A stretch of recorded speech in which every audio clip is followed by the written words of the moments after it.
हामी उत्तेजित हुनु भएन। अब हाम्रो अभिव्यक्तिहरू अझ बढी जिम्मेवार हुनुपर्छ। प्रतिपक्षीलाई होच्याउने, गालीगलौज गर्ने जस्ता क्रियाकलापहरू तत्काल बन्द हुनुपर्छ। सम्मान, लोकतन्त्र भनेको फरक मतको सम्मान हो, जनताले दिएको जिम्मेवारी हो। जनताले चाह्यो भने खोज्न सक्छन्, यसै गरी अझ योभन्दा पनि खराब तरिकाले खोज्न सक्छन्। त्यस कारणले कसैले पनि यसलाई चाहिँ उन्मादको विषय बनाउने, यसबाट चाहिँ नि अलि बढी हेप्ने, प्रतिपक्षलाई अथवा आफू अलि बढी मातिएको जस्तो गर्ने कसैले पनि गर्नु हुँदैन। हामी सम्पूर्ण निकायलाई म यहीँबाट के बताउन चाहन्छु भने सम्पूर्ण निकायहरू, राज्यका सम्पूर्ण तह र तबकाका विभिन्न निकायहरू, अन्तर्राष्ट्रिय समुदाय, म सबैलाई के आश्वस्त गराउन चाहन्छु भने राष्ट्रपा जिम्मेवार छ।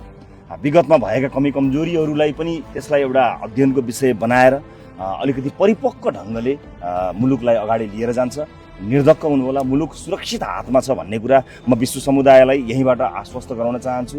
हामी कुनै पनि किसिमका आवेग उत्तेजनामा नभइकन अत्यन्त संयमित भएर ध्यानपूर्वक मुलुकका जिम्मेवारीहरूलाई सम्हाल्नको निमित्त पहिलेदेखि नै तत्पर र तयारै थियौँ। अब अझ बढी तयार हुन्छौँ। त्यसैले कसैलाई पनि म यहीँबाट अनुरोध गर्न चाहन्छु कि शान्त तरिकाले, सही ढङ्गले यसलाई अगाडि हामी लिएर जान्छौँ। जिम्मेवारी, ठुलो जिम्मेवारी आएको छ, हामी यसलाई निभाउँछौँ।